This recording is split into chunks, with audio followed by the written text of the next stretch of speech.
It is. How you doing?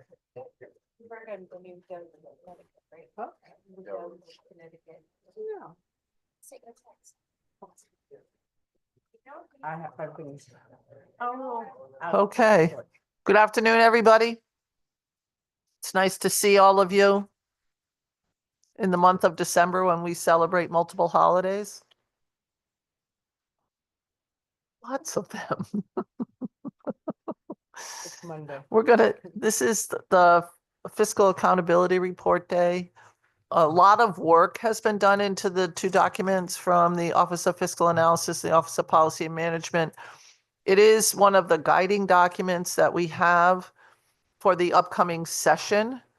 And it's something that we consider to be very important. So we want to thank both of the multiple folks who put the two reports together right here.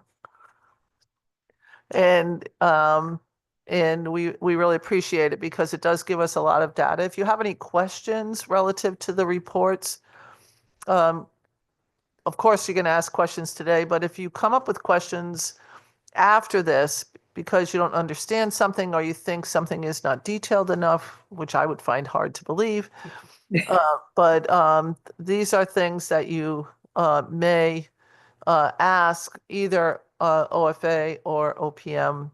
They are very accommodating. Representative Walker and I have been talking about this report since it first came out, actually before it came out. We always find this to be very informative. So we're going to go and have the chairs and ranking members of the two committees of cognizance, both finance and appropriations, make a few opening statements. Representative Walker. I just want to say good afternoon to everybody, and I look forward to the conversation. And as my co-chair said, this is just the beginning. This is just the beginning of what we know will be a very, very strong and directed budget process that is coming up. And I think all of us are getting ready for it. So I look forward to our members and the new members that are joining us, people that are going to be part of our group also as we expand and grow. We look forward to new ideas and working together and having a lot of good, fruitful conversation about the benefit of Connecticut. So thank you, ma'am. Thank you. Representative Nuccio, are you on? And Senator Berthel? Representative Horn. Thank you, Madam Chair. I just share the comments of the appropriations chairs and to thank everyone there's tremendous amount of work that goes into this. It's really important for us as we make decisions going forward, and grateful to be here and look forward to the conversations. Thank you. Senator Fonfara. Senator Martin. Yes, thank you to both of the OFA and OPM for putting this together, and look forward to hearing what each of you have to say. Thank you. Representative Cheeseman. Thank you very much, and I want to echo the comments of everyone who's spoken. Thanks to OFA and OPM for being here, and thanks for everyone who's going to participate and ask some probing questions of the good people before us. Thank you, Madam Chair. Thank you. So we're going to have Rob Wysock and Jeffrey Beckham, two key people in the respective groups, give us presentations. Rob, I think you're up first.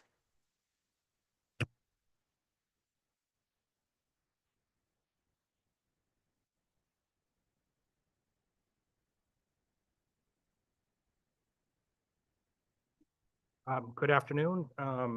Senators Fonfara, Austin, Representatives Horn, Walker, Senators Martin, Berthel, and Representatives Cheeseman and Nuccio. My name is Rob Wysock.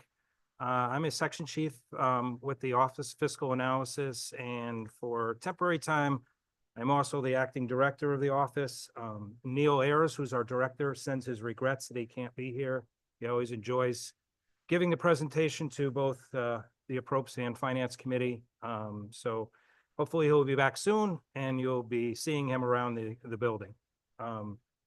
Today, I'm going to be providing kind of our fiscal accountability report. I also want to thank all of our staff.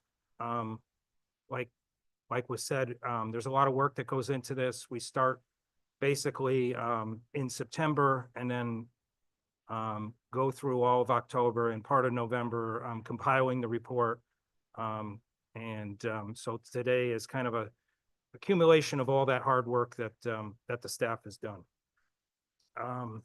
So today, I will be providing kind of our fiscal accountability report and walking you through the pieces. First, we're going to do a general fund update of the FY25 budget. Then we will do the general fund out years, 26 through 28. Then we will do a little overview of the special transportation fund. We will do some slides on economic trends. And then last, we will do bonding and tax expenditures. And these are all areas that are required under our statute that OFA and OPM have to report to you folks on. First is the 25 general fund update. When the legislature passed the biennial budget a couple of years ago, it had a built-in balance of about $298 million. And from that, we've had a series of updates. As you can see, we had last April, we had slight adjustment to our revenue from April consensus. It's a little bit more than $25 million in change. And then from November, the consensus adjustment, we've had about $250 million of updates. That's a net number. It's made up of a variety of pluses and minuses, withholding, estimates and finals. There's a back out for the volatility adjustment cap, health providers, federal grants, and miscellaneous revenue items that you can see there. On the budget side, you can see we started with a budget of about $22.8 billion. And from that, there's some adjustments. The largest portion is the deficiencies. And we'll talk a little bit more about each component in the following slides. When you add all of that up, we are now projecting a positive balance of $122.7 million as of the middle of November. This chart, bar chart, kind of breaks down on the expenditure side the lapse figures of about $95.4 million. The largest piece of that is debt service right now, but there are some other minor ones, state employee benefit lapse, Husky B, and some other smaller ones. On the deficiency side or minus side of the ledger, we have the largest piece of a component of that is Medicaid, currently projected to be about $225 million over the 25 budget. We have various cost and caseload pressures. We have a higher education alternative retirement program that is another $70 million. We have some state employee benefits and teachers' retirement, adjudicated claims, personal service deficiency that we haven't identified, and then some other minor deficiencies. And then right now, there are some lapses that were in the back of the budget. Some of them been identified, some of them haven't. So as of right now, we've showing about $60 million that hasn't been identified yet. I think by the end of the fiscal year, I'm confident that those lapses will be identified and that will probably disappear. So using the FAR methodology, which requires OFA and OPM to use a certain set of assumptions or calculations. And that is to fix costs, the fixed costs that we identify, debt service, state employee fringe benefits, entitlement programs, those are allowed to grow. And for the fact that, you, the legislature, don't have a lot of control over those growths, those categories, debt service, Medicaid, the state employee fringe benefits that are set up by contract. So those are allowed to grow under the FAR methodology, the way that the way the report's set up, or the way the statute's set up. And then the non-fixed costs, the variable costs, are assumed to remain constant. So whatever we're projecting in 25 carries over to 26, 27, and 28. So that is what the numbers that we're about to present to you are based on. And those are based on what the statute requires us to do. So what we do is we start off with the November consensus revenue estimates that are arrived at by both OFA and OPM. And that becomes the revenue basis of the report. And from that, we have the expenditures that we're projecting in 25 that then become the basis for 26. And then from that, we add in the fixed cost growth to get to a new expenditure level for 26 and 27, 28. The statute has another prescription in it that says if fixed cost growth are greater than the revenue growth, then there would be a non-fixed cost expenditure reduction that would be necessary to bring that year's balance back into balance. Luckily for this report, we don't need to make those non-fixed cost expenditure reductions because revenue growth is outpacing fixed cost growth, which is a good thing. And this has been kind of the same pattern and trend for the last several years. So the components that make up that chart that I just showed you, here's the revenue side. And you can see the revenue components, the growth from, or the increases in revenue or changes in revenue from year to year. And you can see the largest one we're showing is the personal income tax. We're projecting over 25, another $578 million in change. That personal income tax will grow from 25 to 26. And so on, another $603 million in growth from 26 to 27. And you can see the other categories: sales tax, business tax, other revenues, some slight adjustment for refunds. And all totaled, you're seeing that the total growth or the total amount, $740 million, another $696 million, and then another $717 million going from 26 to 28. And you can see the percent growth hovering around 3% each year that we're growing on the revenue side. This chart kind of shows the differences in growth between the revenue and the fixed cost, the static non-fixed cost plus the growth in fixed cost each year. And as you can see on our projections, you're seeing that difference widening, the delta widening from 25 to 28, which that kind of shows you graphically, how our revenue growth is outpacing our fixed cost growth.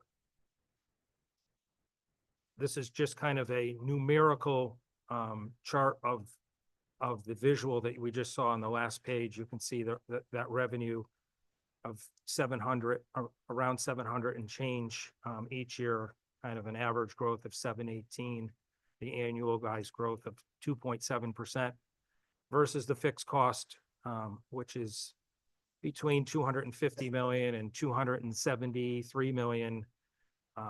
Average growth of around $257 million, or on a percentage basis, about 2%, and then showing the balance between those two.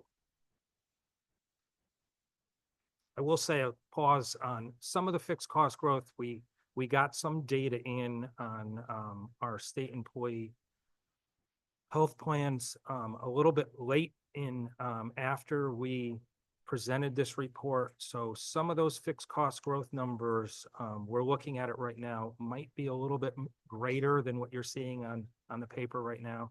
I think there's some slight differences between our numbers and OPM's numbers, and we're kind of going through that right now to see where those were. We saw the Office of State Comptroller did a revision to some of their numbers on the state employee fringe benefit side that we didn't factor in, that I think possibly OPM factored in. So we're looking at those right now.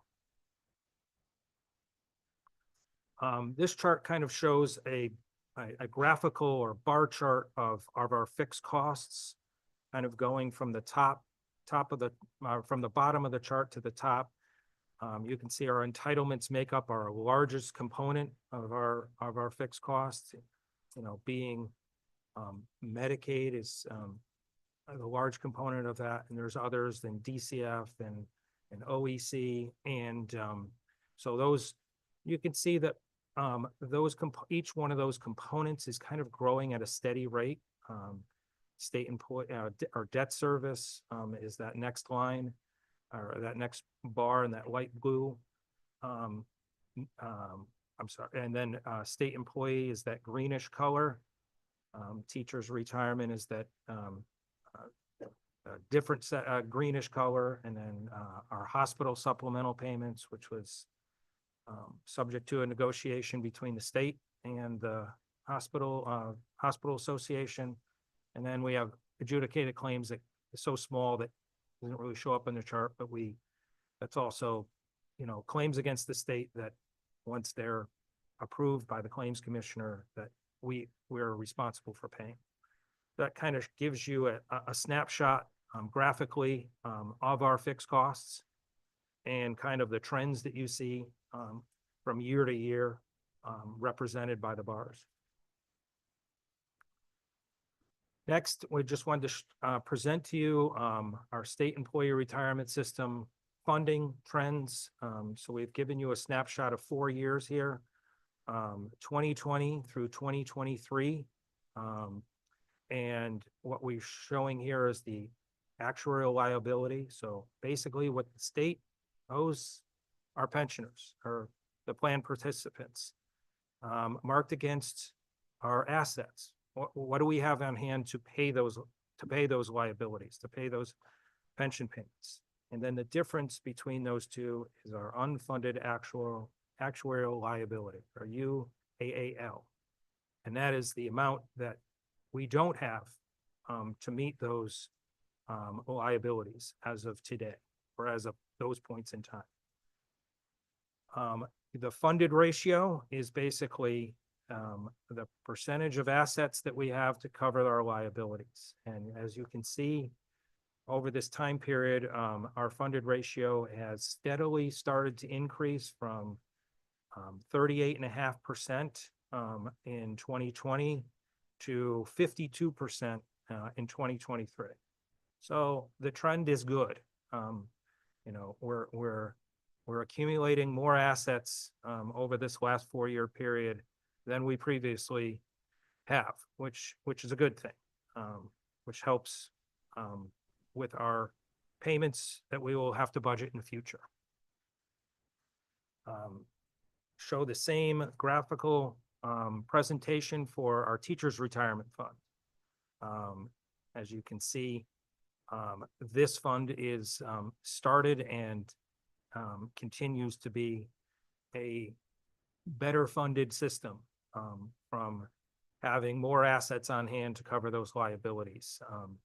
And once again, like our state employee fund, our funded ratio has increased over the last 4-year period from 2020 to 24. We started at around 51%, and now we are at about 62%.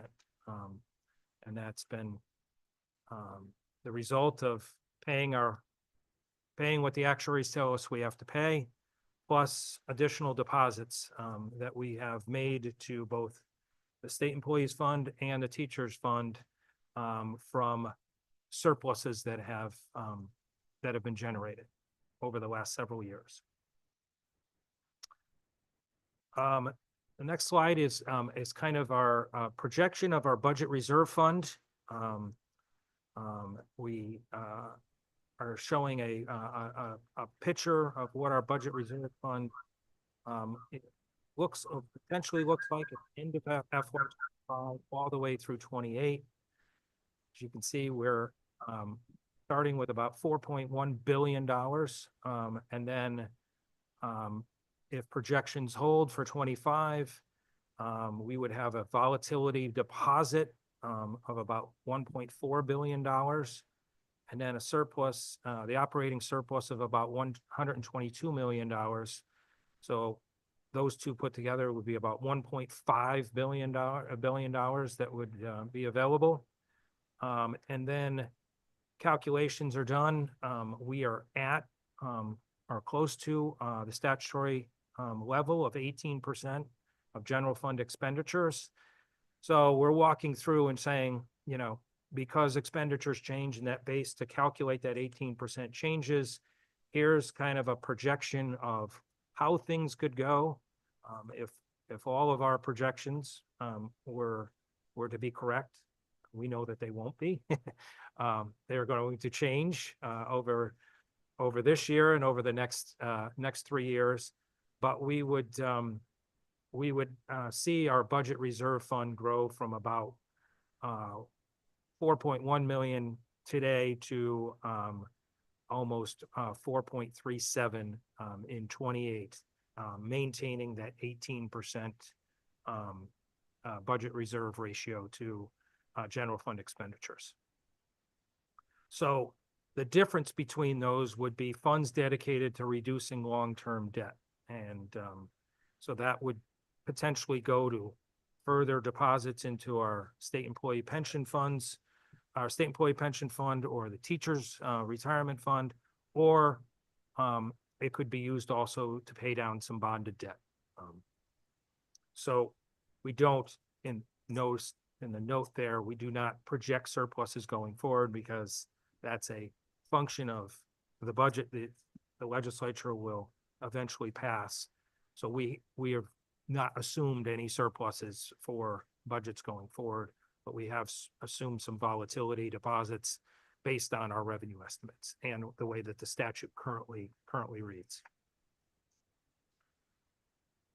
So with all that being said, we have some cautionary words that based on the methodology that we have to present the FAR presentation to you, it has some areas where we don't cover, that are not covered in the numbers.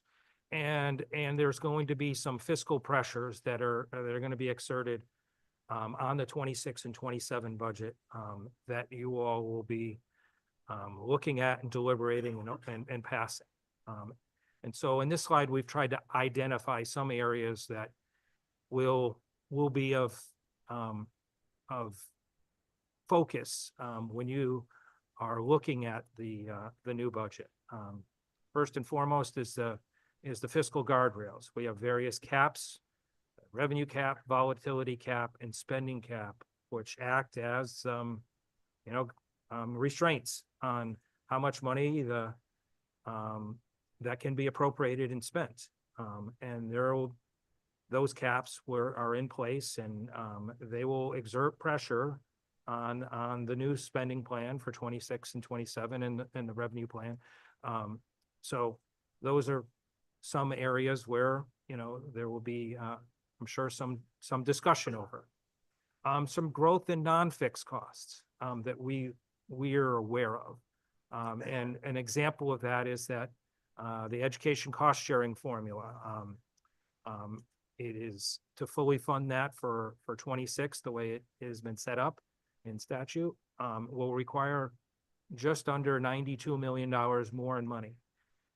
We have not included that into those estimates that we just shared with you on 26, 27, and 28.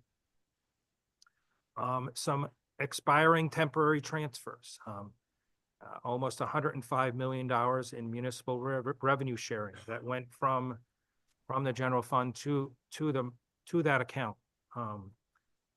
Those monies we have not carried forward in our estimates, and there will be presumably some pressure to maintain those, to maintain the grants that are paid for out of the municipal revenue sharing account.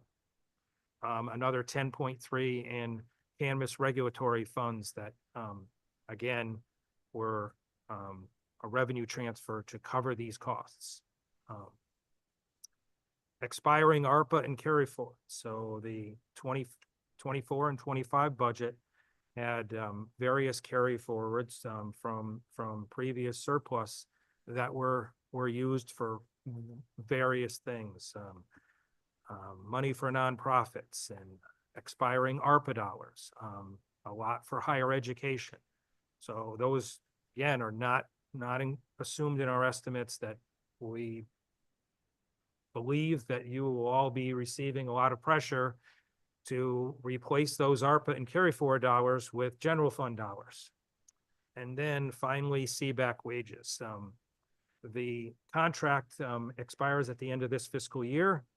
And there will be presumably a new contract that the executive branch will be negotiating with our labor unions, and that will probably come before the legislature sometime this year, and presumably that will have additional pressures on the budget.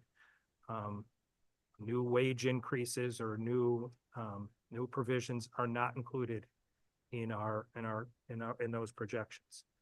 But taken all together, you know, all those differences between our revenue and our fixed costs, all or a good portion of it is probably going to be consumed by what you see here, or at least you will be asked to. So that's kind of our slide that we want to kind of present a little bit of some extra information above and beyond what the FAR report allows us to provide in the numbers. Here are the ARPA and carry forwards that were included, that were in the FY 24 and 25 budget. As you can see, there was about 500 million in change, or around 500 each year in ARPA allocations. And then there was about 279 million in 24 and 227 million in 25 of carry forward dollars.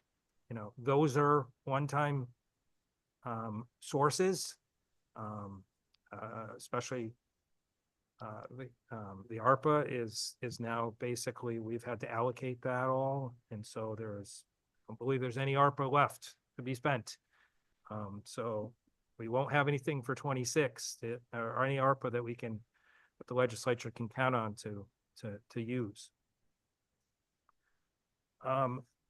This is kind of a CBAC wage agreement, like potential, like I said, the contract is set to expire for wages in 25.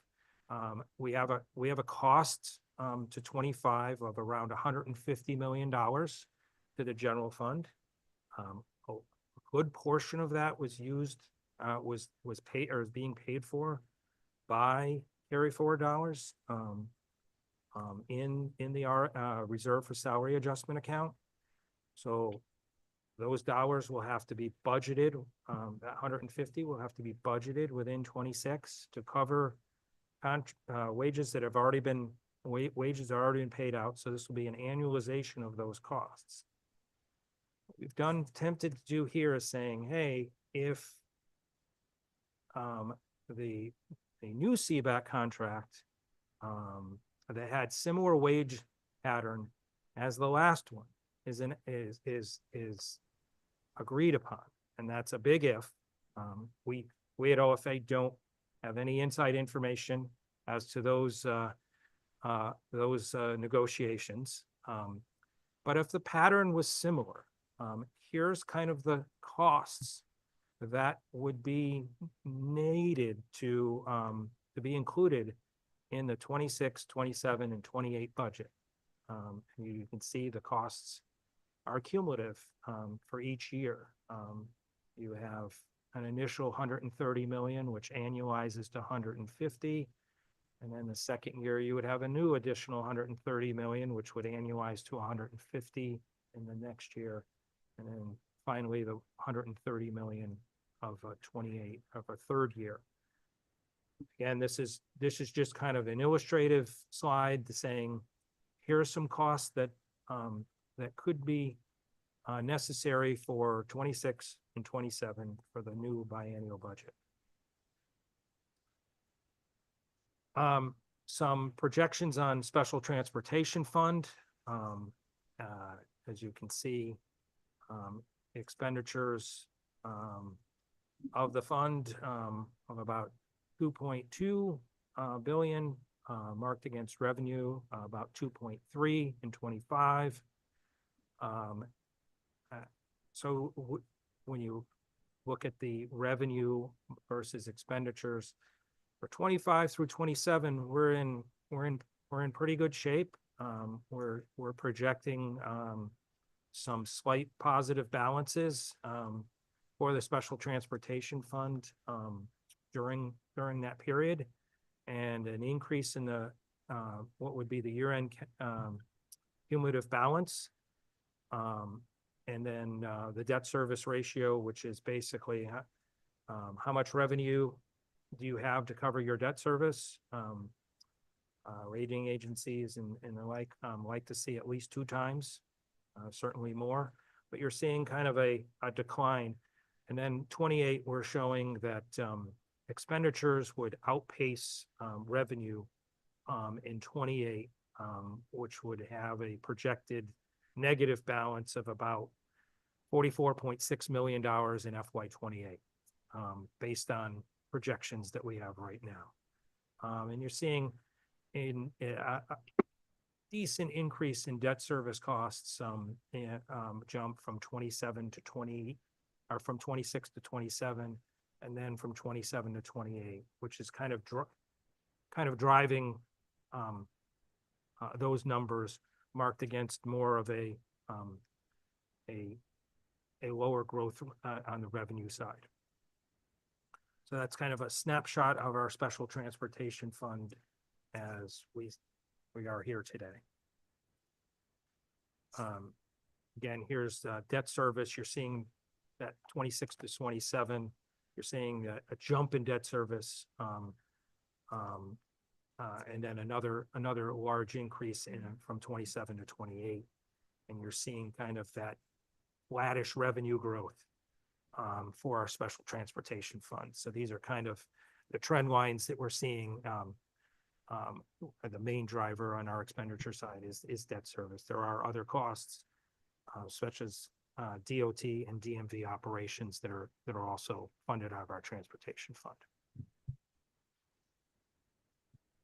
I'm going to present to you some economic trends that that we like to share, kind of snapshot of both state and national economic indicators. We'll present to you the gross state product, wage growth, some population trends, inflation, retail sales, and housing listings and vacancies. Connecticut gross state product, as you can see, and I think you'll see a lot of this with each one of them. You saw the shock or the impact from the pandemic, and then a kind of a ramp up in whatever the economic indicator is post-pandemic or towards the back end of the pandemic. And now as the pandemic has kind of waned, you're kind of seeing a return to normalization or more non-influenced pandemic numbers. And you can see we saw a decline in gross state product from 19 to 20 of 5.3%. But then we saw a very sharp increase from 20 to 21. And since that time, we're seeing, you know, while it's still growing, it's growing at a decelerating rate for gross state product.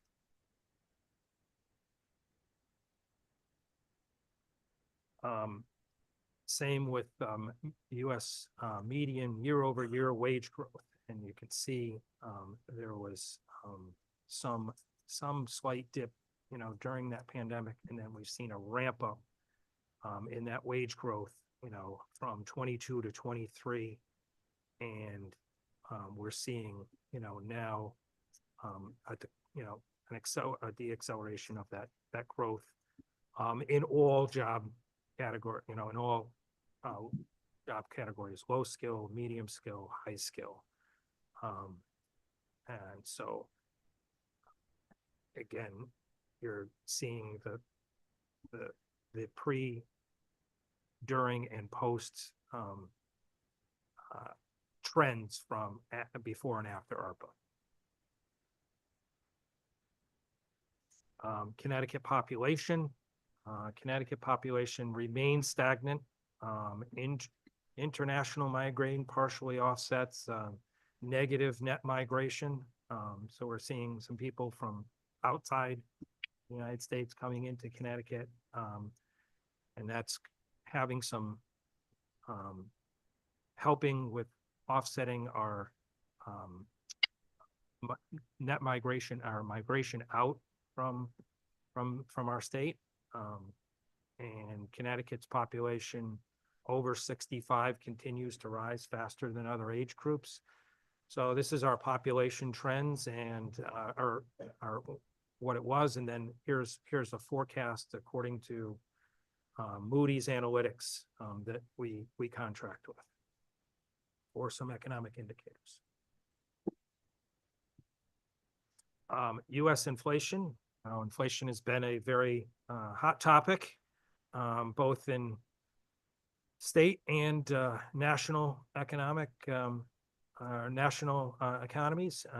And you can see that the feds have a 2% target. And as you can see again, with the pandemic, we saw an increase in, or saw a decline in the growth during that height of the pandemic. And then we saw that pent-up demand come back as people, you know, as we're coming out of the pandemic, and that had put a lot of pressure on wages. I mean, pressure on prices, both all and core inflation.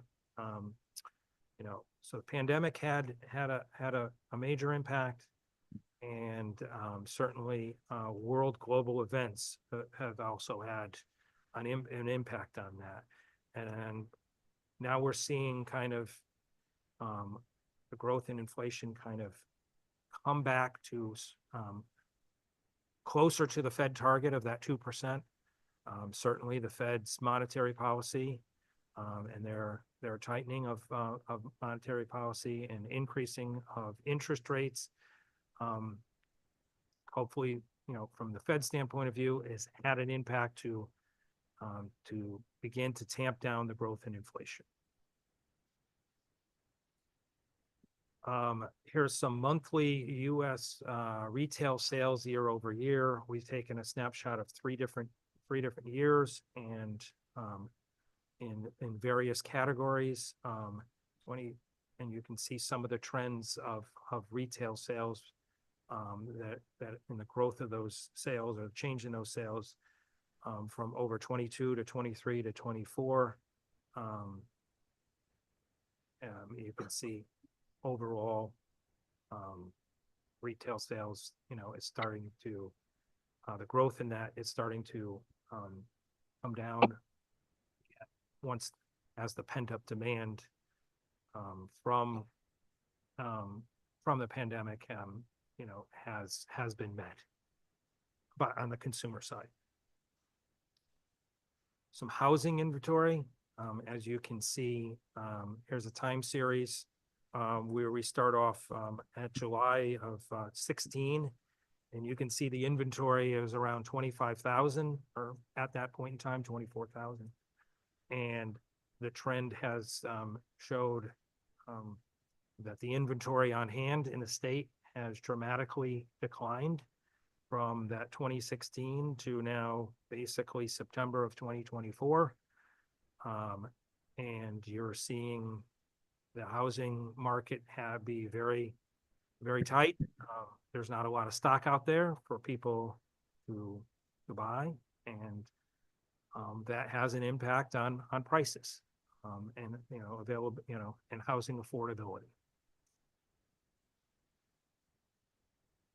On the rental side, the vacancy rates, as you can see, in the first quarter of 14, we were showing, Connecticut was showing, and this is Connecticut and national, showing a vacancy rate of around 8%.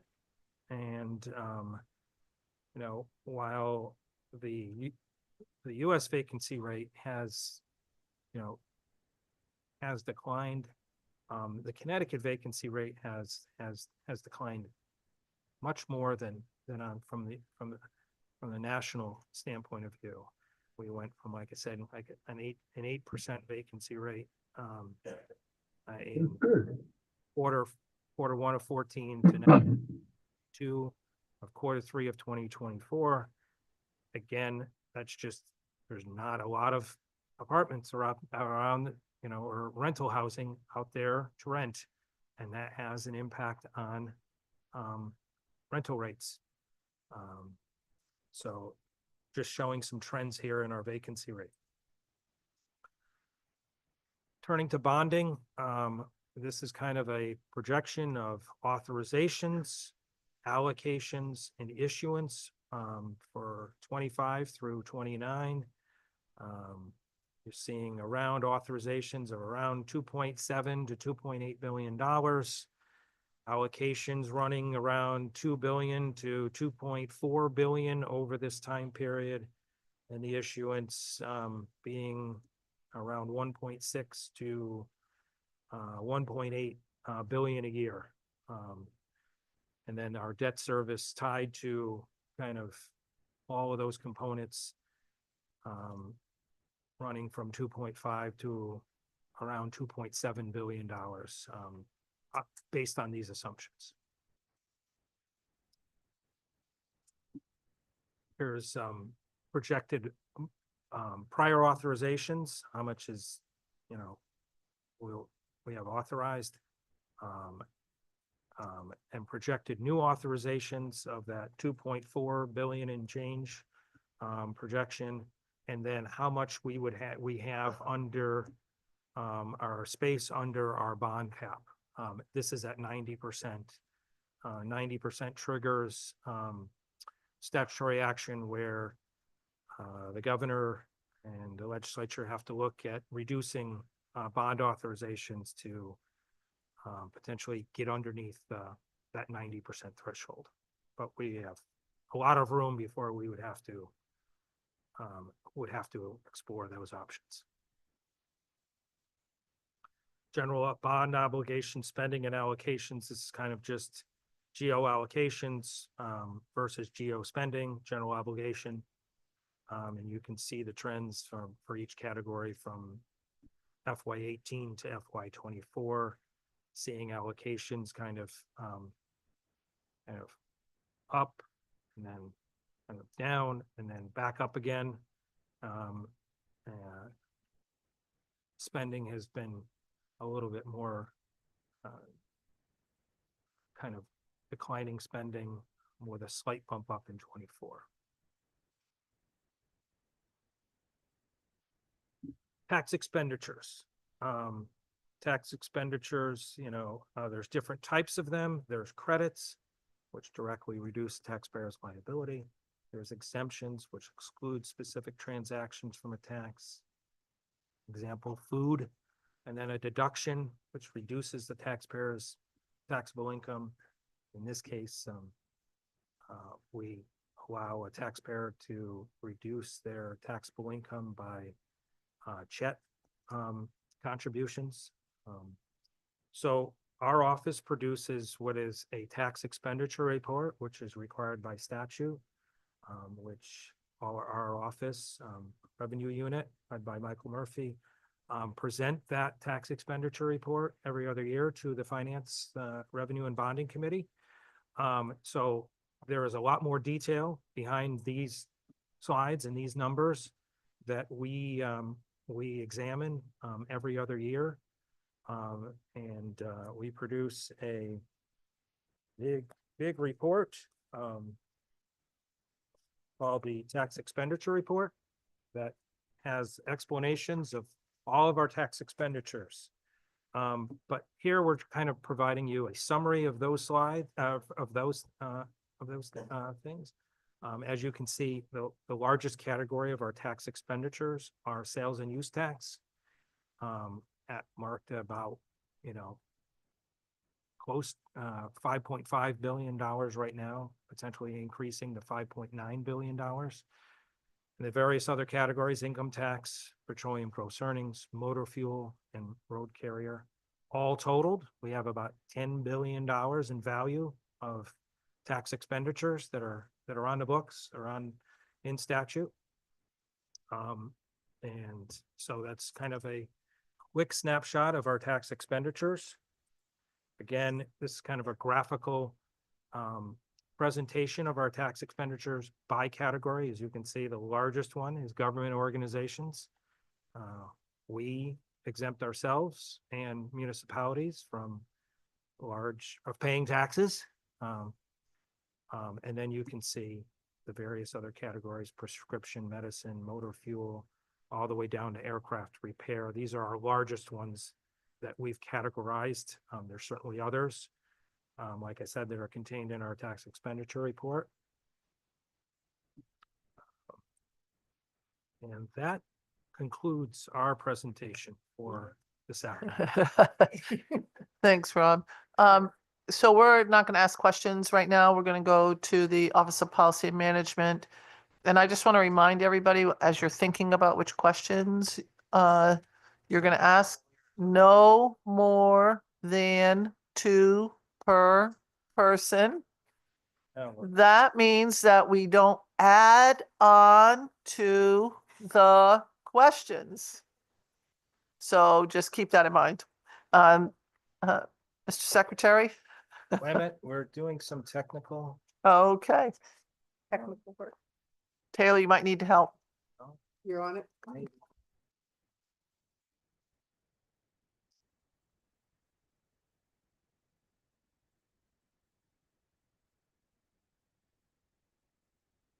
Fine, I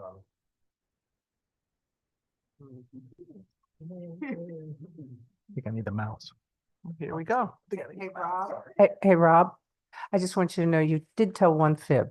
I did. Yeah, you said Neil looks forward to this every year. Okay. Want me to drive for you? There it is. I think I got it. Rob, you might as well, I don't know where you're going, Rob, but you might as well see. We have- OPM might need a seat here, we're not sure. No, If not, I'll sit back down. you can sit back down. Okay. You have to sit All back right. down. He's out of here. Nice try. I have the mouse. Okay. So here we go. All right. We're going to talk to you today about our version of this report with the statutory provisions that we have to hit on. We hit on different things, and you get a different angle on some of this stuff than OFA does. So we'll see. I think ours is slightly shorter, and I'll try to move briskly through it. I want to thank our staff, my staff at OPM. It's a privilege to work with them. I am continually impressed with their knowledge and experience, and it's a privilege to work with them.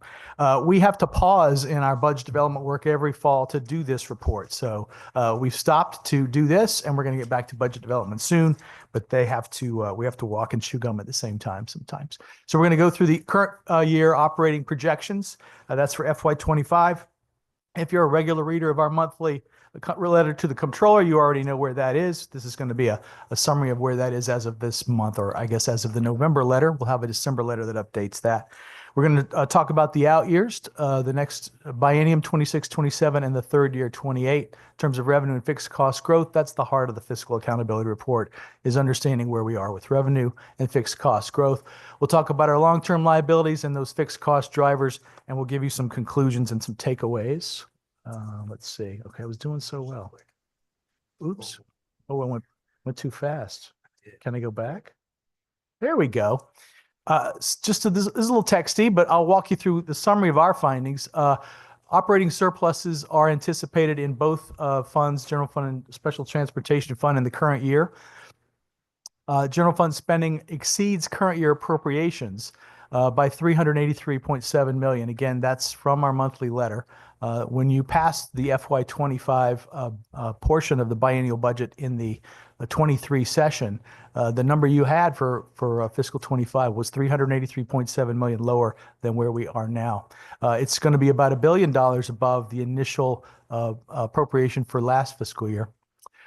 Going forward in the next 2 years, and then the third year 28, we've got total revenue growth slightly below fixed cost growth in the first year in 26. So we're more pessimistic about that than OFA. They had revenue ahead of fixed costs in all 3 years. We are a little below in the first year. But we get back to the position you need to be in, you want to be in, is having your fixed cost growth behind revenue in the out years. That's principally, you'll see the cost drivers. We'll mention this a few times in this presentation. From our perspective, that is Medicaid and retiree health as the largest contributors. We've got revenue growth in the special transportation fund, however, is not keeping pace with fixed growth. I'm going to have a hard time with that phrase today. Fixed growth costs for debt service. So we've got some problems in the STF right away. And you can see that actually in our report. We have our famous table 8 there showing operating problems in the STF right away in the first year of the biennium. So that's something we'll be talking about with you in February in more detail. Long-term liabilities, we've got additional contributions. This is just history from the last couple of years, and we've got slides on this. We've contributed about $8.6 billion towards paying down our long-term principal with our pension funds, and that's reduced our actuarially determined employer contribution requirements by $730 million. Very good news. We appreciate the support the General Assembly has given us over the years to make that happen. And that means, had we not done that, we would have to come up with another $738 million in the general fund just to cover our current ADEC. So congratulations to all of us who pushed for that. Additional contributions to the pension funds have significantly reduced our long-term debt, although the funding levels of our pension funds are significantly below that of nearly all the other states. So we made great progress, but we're still one of the least funded pension funds, both in terms of teachers and state employees in the country. We're going to move into the current year. This is what we're showing in terms of our general fund revenue forecast. This is against the originally adopted budget. You can see the changes in the tax types were positive for estimates and finals, and the pass-through entity tax, that's the first and third bars there. Those are the volatility cap revenues. Those increases aren't benefiting the general fund. They are going to the budget reserve because we're over the threshold. We've still got growth there in the withholding. Transfers to other funds is also up. Some other changes. You can see the health provider tax there is coming in short. We've got some hospitals in some distress around the state who aren't necessarily current with their hospital provider tax. So we're showing a shortfall against what we budgeted. Sales and use tax was off this year, and we've got charts in the report showing sales and use tax performance. It was very soft recently. We think in the next couple of years it's going to move back to a historical 2.5% growth. At least that's what we're hoping for. Overall, we're up $276 million in revenue compared to the originally adopted budget. That's offsetting obviously the expenditure trends, which are adverse. Moving on to estimated results for the current year for the general fund. You can see there in the middle column, we're showing an operating surplus of 190, a little more optimistic, I think, than our friends at OFA. For the current year, 190 million available as an operating surplus.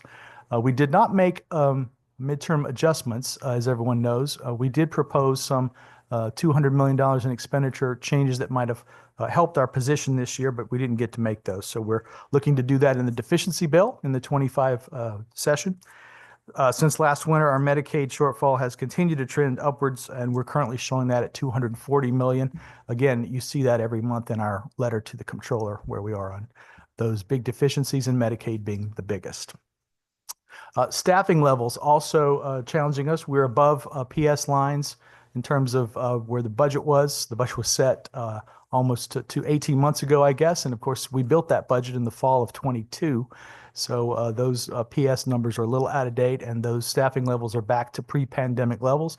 There's a chart in our report showing that. It's pretty dramatic graph. We are back above pre-pandemic staffing levels across state government.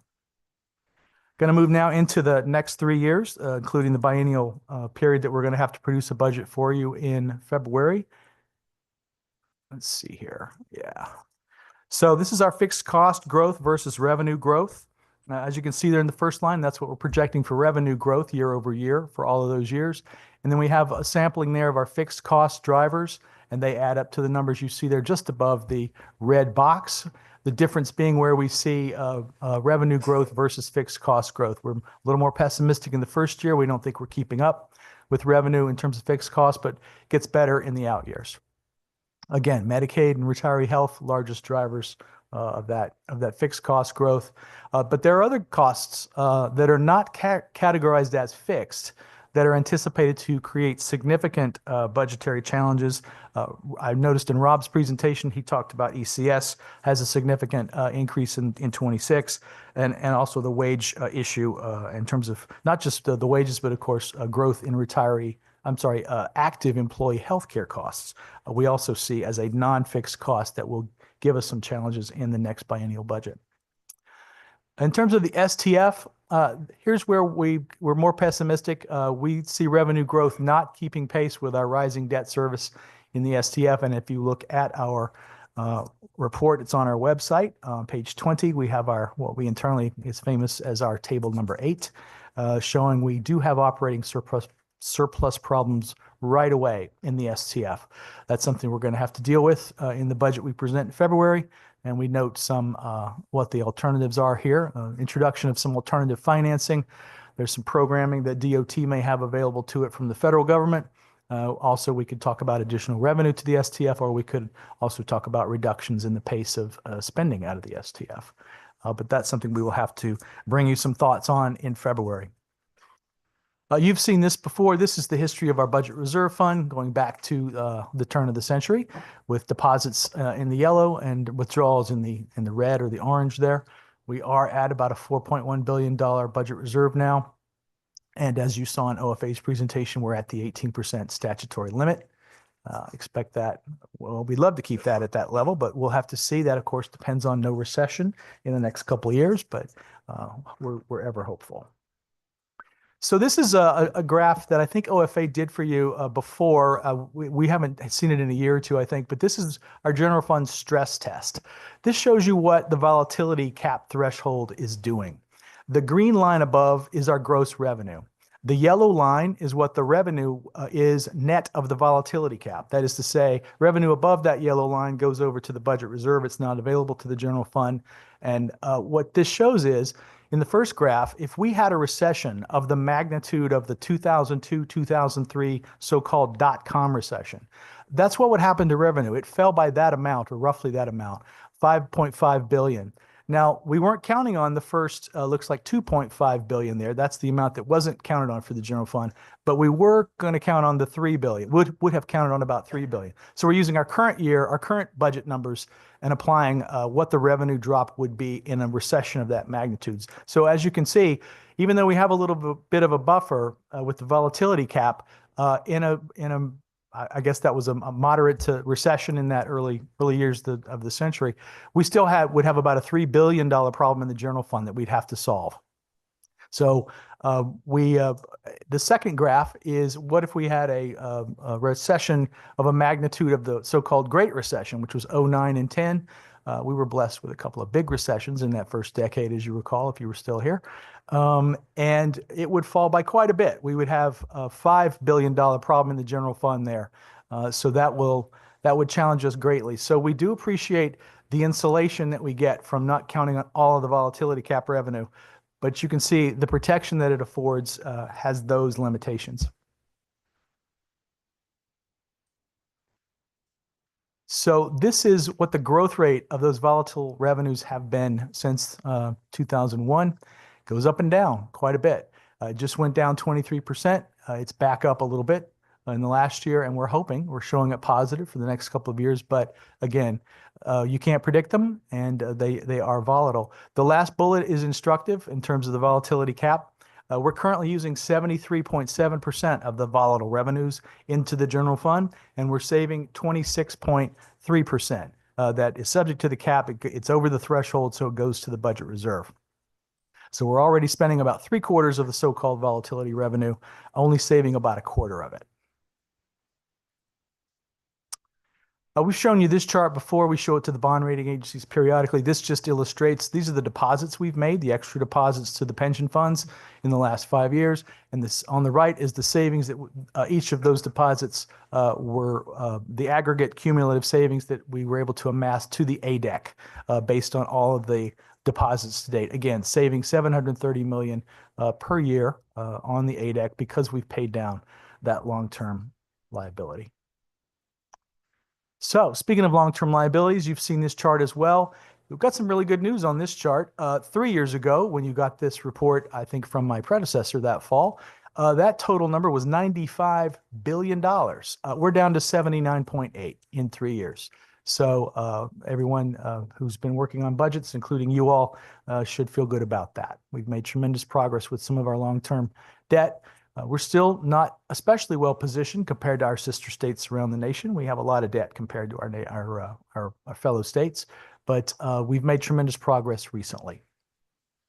And you can see the breakout versus SIRS and TERS, as well as the OPEB there on the right. And then the general bonded indebtedness is at the bottom there. It's the single largest component is the bonded indebtedness.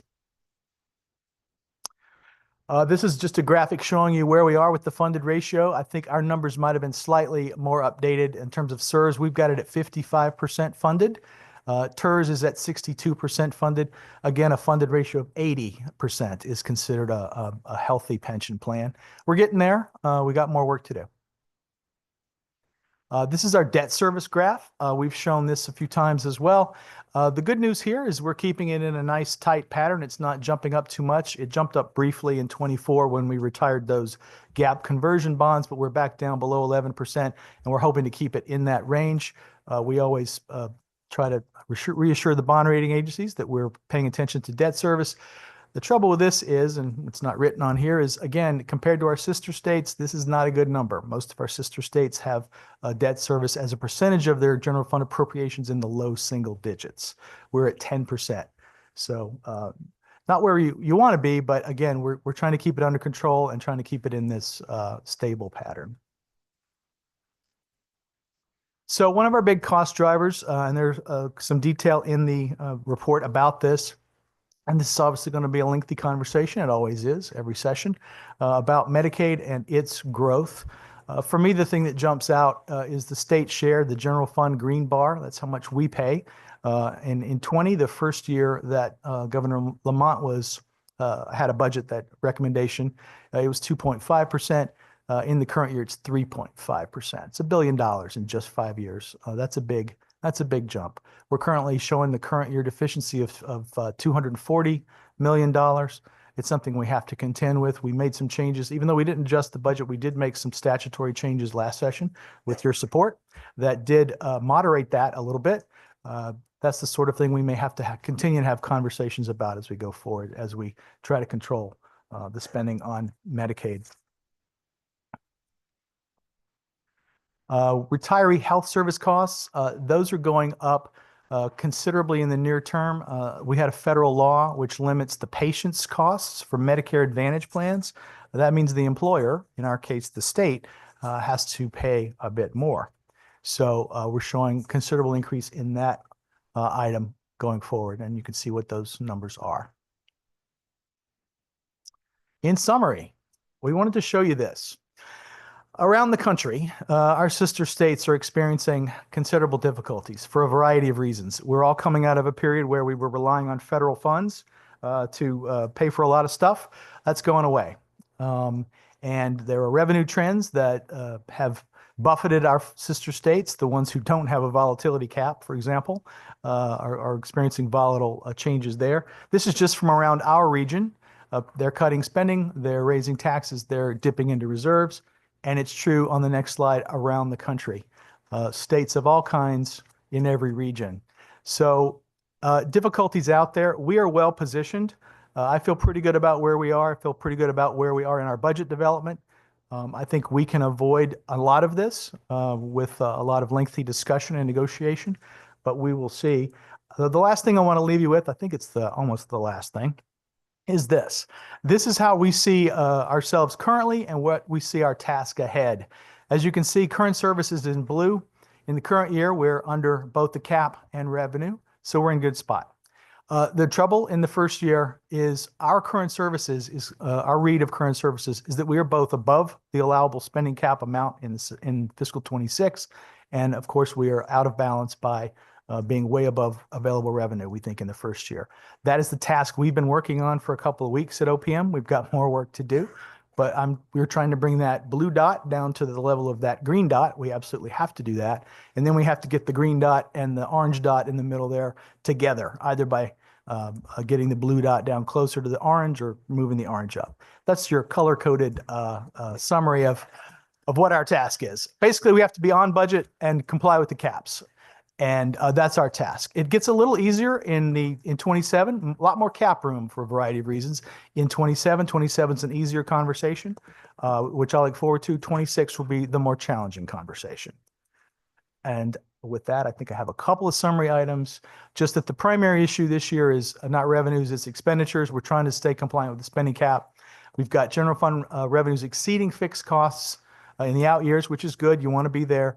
Transportation fixed costs, though, exceed revenue growth right now, according to due to the revenue, the debt service growth is beyond our revenue growth. So that's an immediate problem for us. Another tough conversation.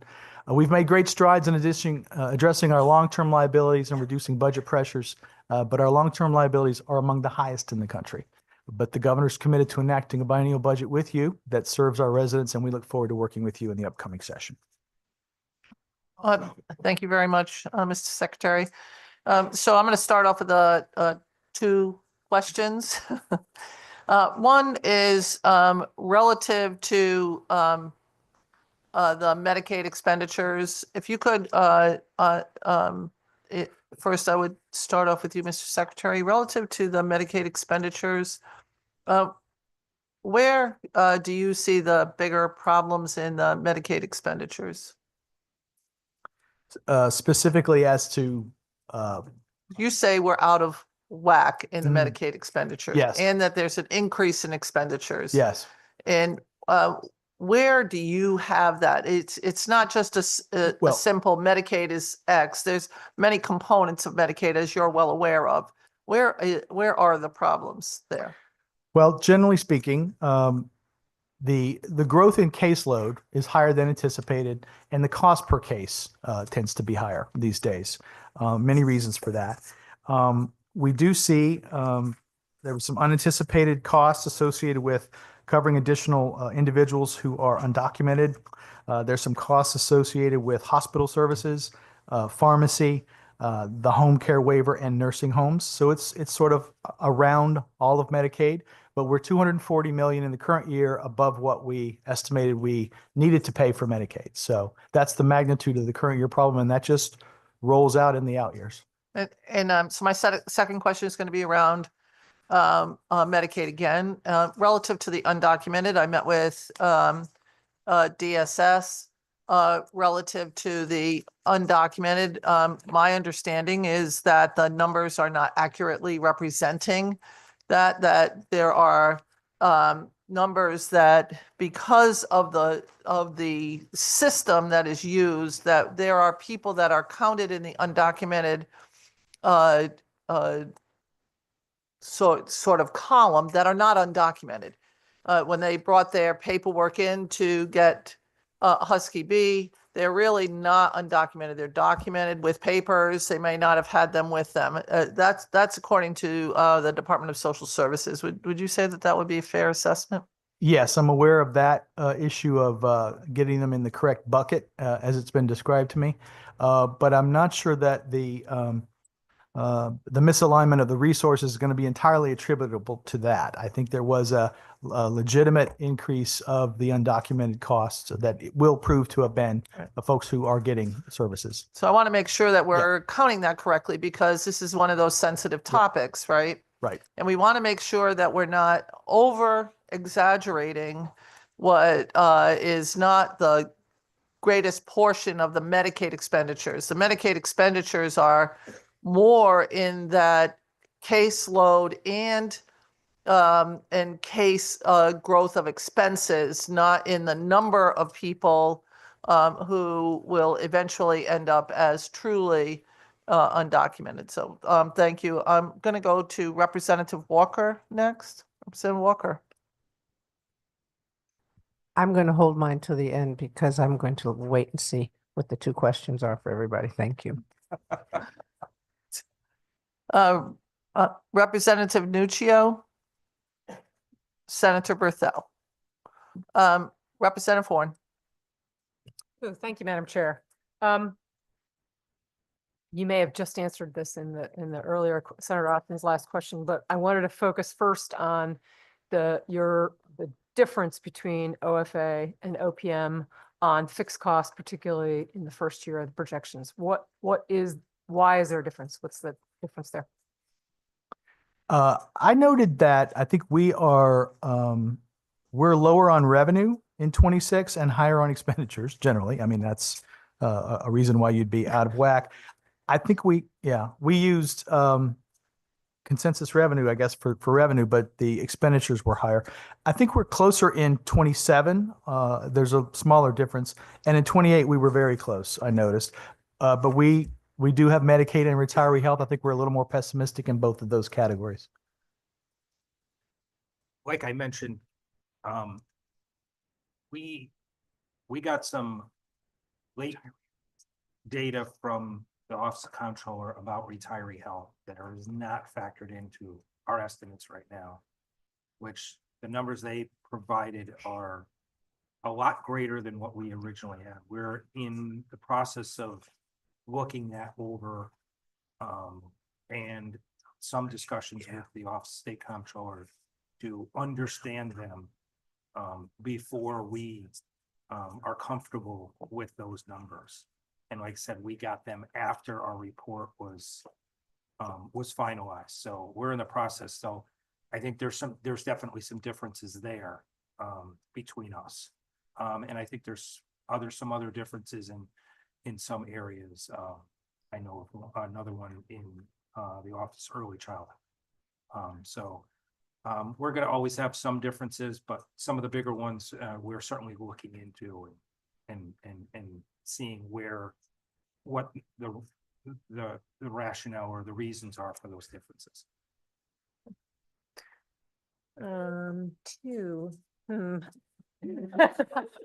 Picking from the 17 you have there, Exactly. I guess I will focus on the conversation about our unfunded liabilities. And of course, there's been another recent article talking about Connecticut's burden per capita being quite high in terms of our state debt. But I wondered whether we often get, or when I have those conversations at various national organizations, there's a beat in which we correct at least some of it with respect to the fact that we do not have county government. And so we want to make sure that we're in the right category. Do you take that into consideration when you look at our relative position with respect to our unfunded liabilities? Yes, the Treasurer's Office, every year we do a joint presentation to the bond rating agencies, and that improves our position. If you account for the county thing, that improves our position. We move from maybe the top to maybe number 7, but we're still very high in terms of our total state and local debt. Thank you. Thank you, Madam. Thank you. Senator Fonfara. Senator Martin, 2 questions, sir. No add-ons. I only have one. Oh, good. It's regarding the STF, and I see that you have a debt service in 1 year, 2025, 26, of 53 million, and all of a sudden it doubles to 107, almost 1.8. And it's projected to continue after that. So I'm just curious as to how do we double it in short amount of time? I know we've got a lot of construction work going on. We've bonded a lot. Yeah. Page 2 in your report. I'm told that's just the growth that we project in expenditures and where we are. We can get you a more detailed answer, but that is what we're showing as growth for. It just seems like debt service. have we doubled our work that we've bonded twice as much?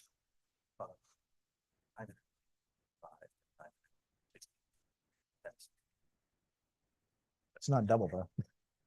No, about 5% increase. Yeah. So we've got some considerable increases. We'll get you more detail on how that number changed, but that's what we're seeing as the growth. Because it does have an impact on the long-term budget and the deficits Yes, it that does. you're projecting. And So we'll have to give you more thoughts on that in February. I just feel that you guys have done a great job managing, lowering our debt service, lowering the amount that we bond and the GO bonding. And this just surprised me that we've literally doubled that amount. Right. Well, of course, the STO is not GO. It's revenue bonds paid for by the taxes and fees. And so we'll have to adjust those to make sure that we want to keep an operating surplus as well as keep a healthy cumulative surplus. So we'll have more to tell you about that in February. Thank you. Representative Cheeseman.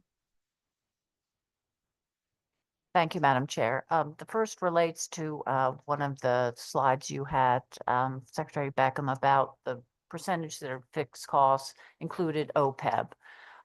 Given the increase in the retiree health care, where do you see, and to both of you, where do you see that going? I know currently there's a push. Obviously, we've seen some savings in the Medicare Advantage plan, but there is a move afoot on the part of the union. Don't like that. You mentioned the increased costs because of the changes in the IRA. What's the trajectory of that? Because I can't see that getting less. Well, I'd love to be reassured. Yeah. Well, the trajectory is on slide 19, and it's not good at the moment. We do have some work to do there. Comptroller's office may have some ideas for us. They do manage that contract. We a year or so ago had a good news to tell you, but that plan was priced below what the costs are now. So we'll have to work on that with them. If we've got other ideas to bring that down, we will certainly bring them to you. Okay. The second has to do with the slide to do with your stress tests in terms of how the state would deal with the recession. And I know in our November consensus revenue briefing, one of the issues raised by OFA was, okay, we have this wonderful rainy day fund. I believe according to Pew, it would pay for the operations of the state for 60 days. What would be the plan going forward, having exhausted it? Because we're not living high off the hog after that. I'm just interested in your thoughts on that. Well, as you know, I don't know if you were in the General Assembly in 2009, 2010, but the Before my history, whether it's a plan or not, the history was the federal government threw about $2 billion at us. We cut spending by, I don't know, billion or two, and we raised taxes by about 2 billion. And we unfortunately borrowed money. We did economic recovery notes of something like 2 billion, I think. So we closed $8 billion gap, I think, that year. It was really, that was on a, I don't know, $16, $17 billion budget. So that was a big problem. So you have to hope for federal help, and you have to move to those other items to stay in balance and stay under your caps. It's not fun. No, and obviously doesn't move you, that gets you level, doesn't get you back to. Correct. And it takes a replenishing your couple of years for the budget. revenue to come back. Absolutely. It's not a 1 year thing as well. Yeah. Okay. Anything you want to share on that happy Yeah, note? I mean, with the volatility cap, usually, your greatest revenue erosion is in those components. So right now we do, if you want to call it, have a cushion where if there was an economic downturn and shock, that's going to be the first revenue that the state is going to probably lose. Well, you're not Revenue on used- which we haven't counted to balance our budget. Exactly. So you have that first, if you want to call it, you know, guardrail Yeah. there, you know, and then you have, you know, a historically, you know, healthy budget reserve fund that can help you, you know, if you want to call it, in when it's raining, you know, and using that. But again, those are temporary, you know, sources, but it, you know, it can help, you know, soften the impact of either fiscal austerity where you're cutting or reducing the budget, or you're gonna have to raise taxes. Every economist tells you those are the wrong things to do in an economic downturn, is to, you know, services are in greater demand, and raising taxes in a recession is not, you know, the best thing to do in a recession.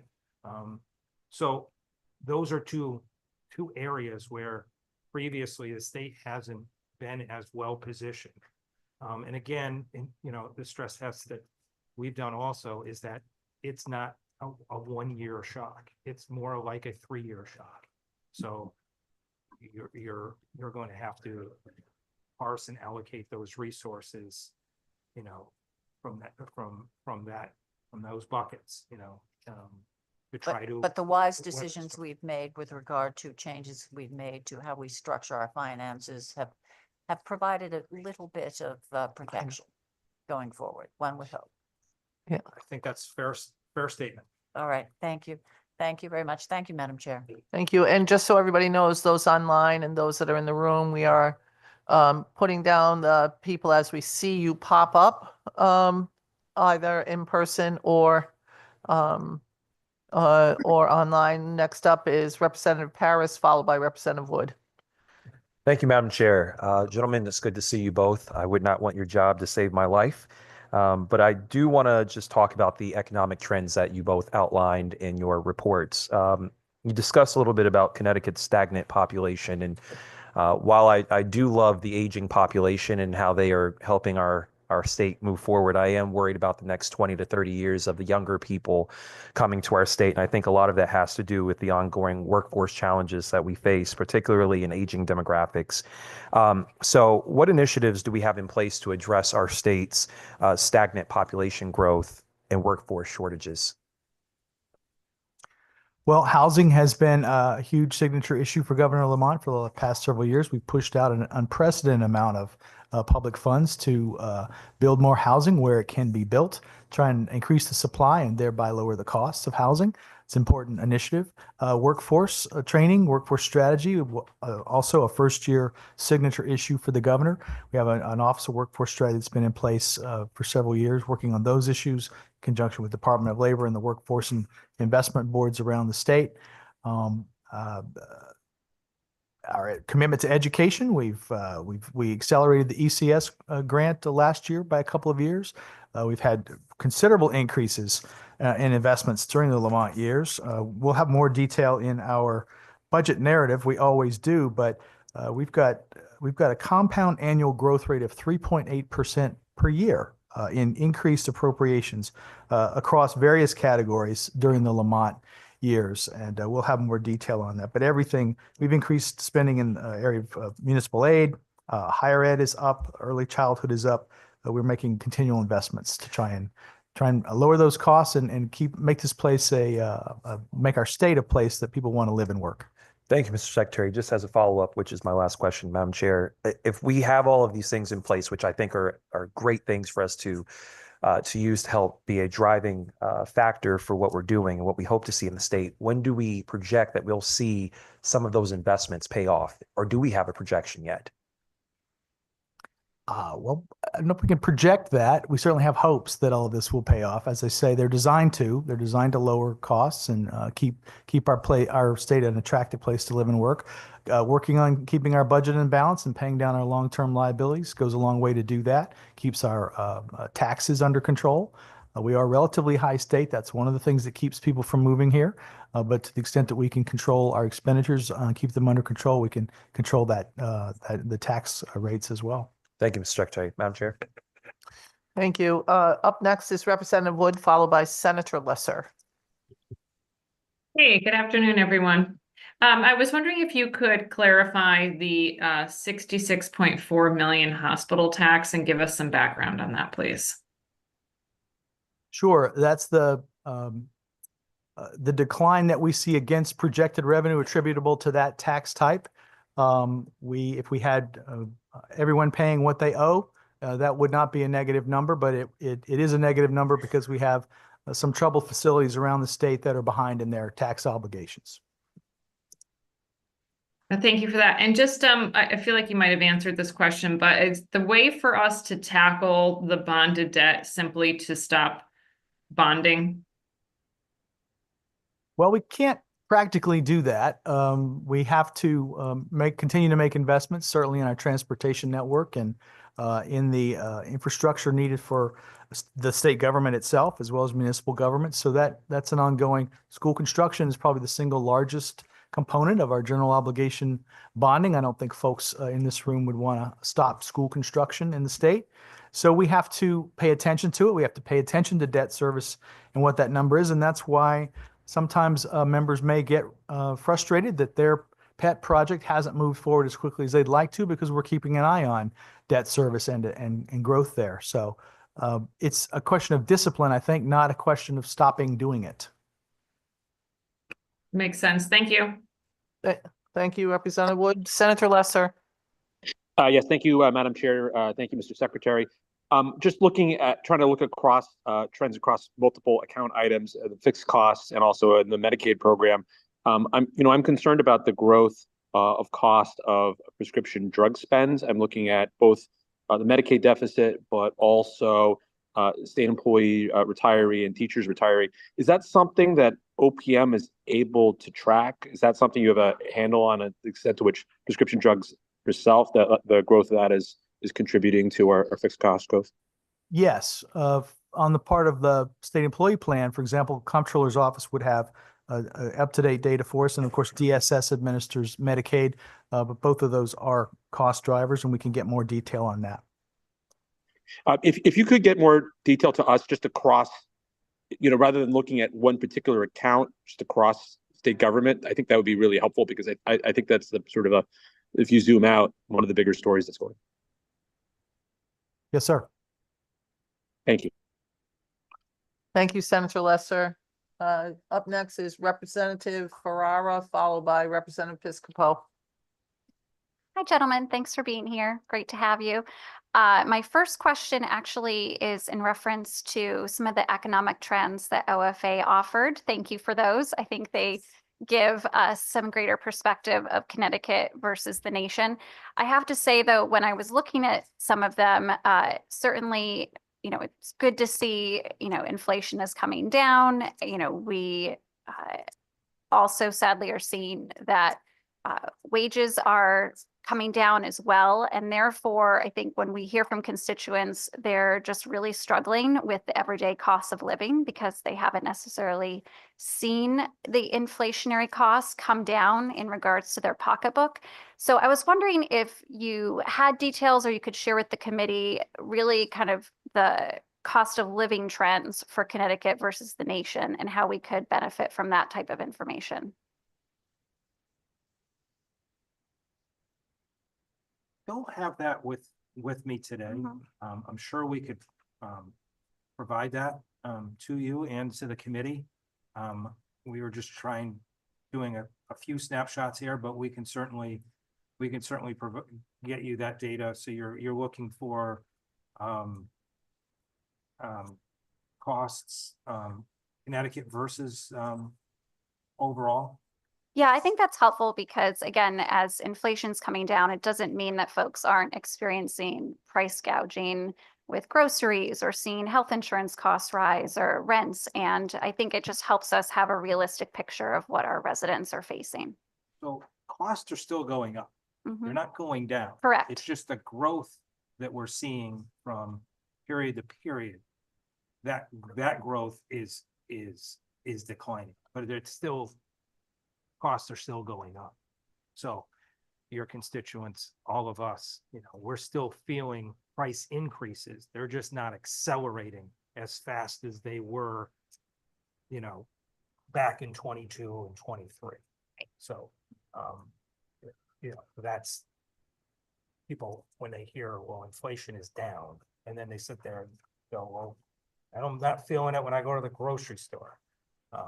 It's still in prices overall are increased. So, but we'll take a look and see what we can find for you on that front. Great, that's super helpful. And then second question for you, Secretary Beckham. I saw in your end slide, kind of an overall comment on we don't have a revenue problem, but in the final slide, there did seem to be a bit of a revenue gap. And when I was looking at the presentation, I also saw that revenue growth year after year is about 3%.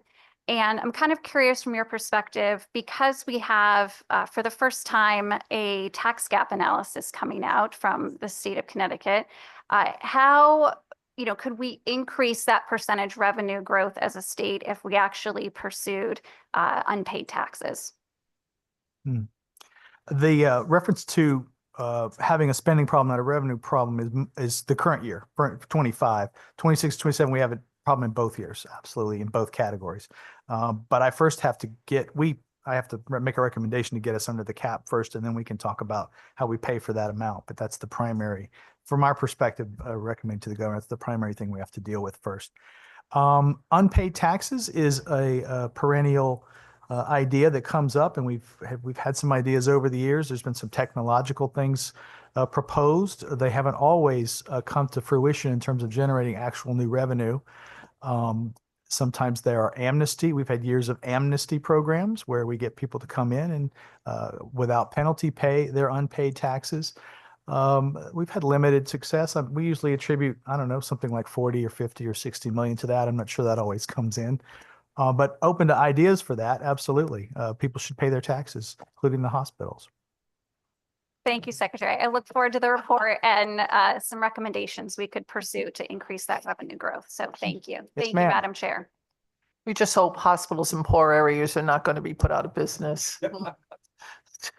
Representative Fiscal, followed by Representative Dathan.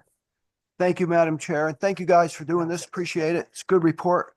Rob, when you first came out with your report, I had a question on the debt service with the lapse. It made the lion's share of this year's lapse. I can't remember. I don't recall the exact figure, but is there an explanation? I thought that was a static figure that.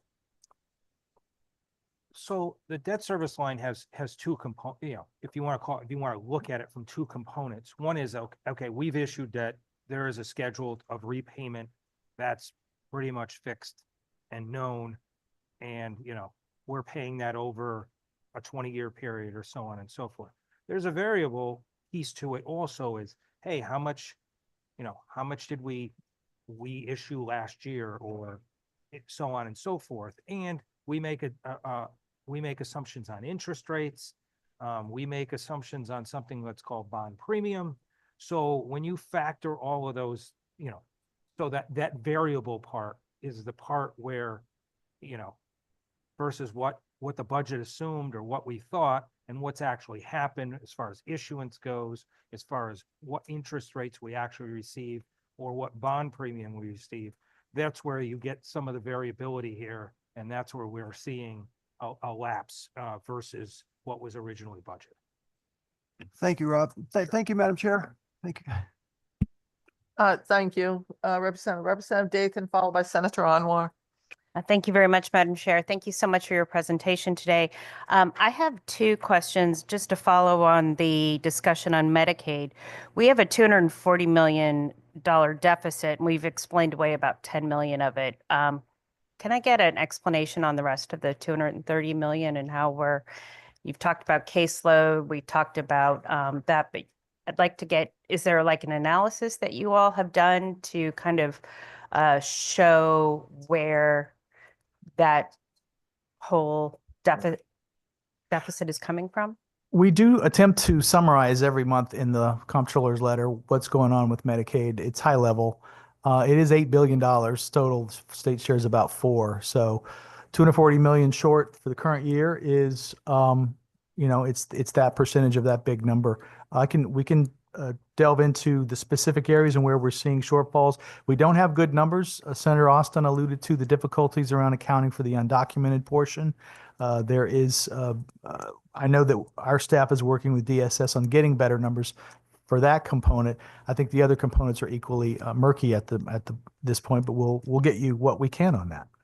Yeah, that would be helpful because we talk about lapsed dollars for Husky Bee, and yet we're over in some other parts of Husky Bee. So I'm just trying to unravel it. And plus, we're thinking about policy decisions for our next budget. We want to make sure that we're not causing any issues.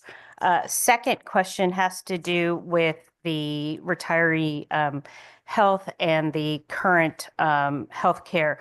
Do we have an assessment of the medical loss ratio that both current employees have and our retirees have for our state plan? We will make inquiries of the comptroller's office on that. I'm sure they have that detail. Yeah, I as just well want to as kind of DSS. understand why we have overages in the account. Is it due to higher claims than expected, or what the issue is? Thank you, Madam Chair. Thank you. Up next is Senator Anwar, followed by Representative Carney. Thank you, Madam Chair. Thank you, Mr. Secretary. I just wanted to clarify something. We are dependent on some of the federal funds for the Medicaid part of the budget. And Medicaid part, if in the next few months, we learn that there's a federal policy that is going to reduce the amount, is there a timeline when we're going to be able to hear if such a policy is going to be considered? And are there what contingency plans we would have should something like that happen? I'm not aware of a time frame. If anyone is aware of a time frame that the federal government will be telling us what their plans are for Medicaid, the new administration, please let me know. My working assumption is we won't have a good idea by the time we present you our budget in early February. So we will have to we'll have to do our best there. We're going to assume that they will honor the current law. If there are changes at the federal level in terms of what they're prepared to reimburse us for, that's obviously something we'll all have to contend with. I'm not interested in getting less from them, but we'll see what they say. And keeping that unknown in perspective, and also recognizing that we have community needs, and then there's of course a fiscal responsibility, but there's a social responsibility. And if there's a mismatch, and that mismatch goes out of whack in the hurting the community's needs, what do you suggest as policymakers we should look at to address that with the current restrictions that you have shared with us? Well, I know that we are actively, we have resources in Washington. We have at least one operative and others that we work with. We're actively trying to get that information. The governor's made a request that we get as much intel as we can and early warning as we can as to what we might have to contend with. I just don't have any detail for you on that yet. They haven't turned that information up. This could be a bigger conversation in the midterm, because by then we'll have a lot of information. By the time we get to the 26th session, we may have to have some complicated conversations. I'd rather not speculate. I hope that's not the case, but we'll see what happens. Thank you so much. Thank you, Madam Chair. Thank you. Up next is Representative Carney, followed by Representative Doucette. Representative Carney, the floor is yours. Thank you very much, Madam Chair. Thank you both for the presentation. I appreciated the slide that showed what could potentially happen if there was a significant recession like the dot-com burst. So along that, have you prepared any sort of a chart or numbers related to the fiscal guardrails, if in fact they are adjusted or removed? It has been discussed. I'm sure you both know there are legislators who have discussed that and special interest groups. So have you had a chance to take a look at that and what the impact would be, not just for the next few years, but over the course, particularly over the course for the unfunded pension payments? Because if we're not paying off those obligations the way we have been, that interest is going to build up and we'll end up paying more, significantly more over the long run. That's the kind of question I knew I would get. I always get these questions at this meeting every year. I have an obligation to finish some work with my boss. about and presenting to you guys a big plan in February. And we're going to answer a lot of those questions then. But I commend you to public statements we've both made over the last year or so about where we are on that issue. All set, Representative? Thank you. Representative Doucette, followed by Representative Cavaros DeGraw. Thank you, Madam Chair. Thank you, gentlemen. Two questions, both in just 8 parts, Madam Chair. So wasn't paying attention. Sorry, For, what did I do? I have 2 questions, but they're both in 8 parts. No, we don't do part questions, Representative. I don't know Just kidding. where you got that from, but I can tell you that Senator Martin would tell you that I don't allow that to happen. Duly noted. Thank you, Madam Chair. Thank you. So 2 questions. The first one has to do with charts that you both showed us. First, if you can see this, the cover shot, which is always interesting to see what whoever gets to choose the cover shot for the fiscal accountability report. I give you credit because it does, I think, provide a good summary of overview of sort of the key takeaways. So that's that on the OFA report. And then the second one was towards the end of your report, Mr. Secretary. We had a chart which I think is trying to show us something similar, but it has a very different result. It has the current services way exceeding the revenue. So I guess the question is for both of you, what is the difference there? What, if anything, am I missing about the difference between those 2 charts and what they're trying to show? Well, I'll speak to our chart. Again, according to the statutory guidelines that are in place as far as the construction of this report, it tells us what we have to show you folks. And what we have to show you is that we have to keep non-fixed costs constant, meaning we use 25 as the base and it stays that way. So the only thing that can grow or change is the fixed costs. So our chart is limited to that, to those calculations, to that picture. We do not add in, like we had another chart that showed you, hey, here's some areas that are going to put additional pressure, more than just fixed cost growth, when you all are looking and contemplating a budget for FY26 and 27. So that's what our chart represents. I think Secretary Beckham and his chart have slightly different things that they are including that ours does not have. Yeah, fixed costs are about half the budget. So our chart is showing you where we read the whole thing, all of it, current services versus revenue. Theirs was simply the FAR exercise, which is what is fixed cost versus revenue. They're slightly more optimistic. We had a delta in the out years, but in the first year we were a little more conservative about where we were with revenue. But our chart was us coloring outside the line. It's not what the FAR report is for. It was our simply letting you know where we see things in terms of what our task is that we are undertaking right now, and you will undertake in February, as to what the exercise is going forward. We've got problems with spending, got to get under the cap, and then we've got to pay for whatever we want to spend. So before you go on, I'm hearing from some people on Zoom that cannot hear people that are talking into their mics. Make sure you talk directly into your mics, everybody broadly, so that we can make sure they can hear. Thank you. Go ahead, sir. Okay, thank you. Second question has to do with the calculation of the volatility transfer. By statute, as you know, as I read it, there are 2 components. There's the threshold of $3,150,000,000, which, as you know, there's been some discussion about. I was not around when that number was chosen. But the second component has to do with the annual adjustment, which is the compound annual growth rate of personal income in the state over the preceding 5 calendar years using data reported by the U.S. Bureau of Economic Analysis. So is that growth rate in either of your reports anywhere to track over that 5-year average? We can produce that. That's the history of the growth in the volatility cap threshold. It has grown since 2017. It was 3.1 originally. It's about 3.9 now. It's on page 30 of our report, I'm told. Okay, page 30. Good. There it is. Yes, it was 3.1 billion in 2018. We're projecting the current year it's 3.9 billion. It will go up to 4.5 billion if left untouched in 2028. Okay. No, I'm curious to look at that compared to other indices. I note that it's personal income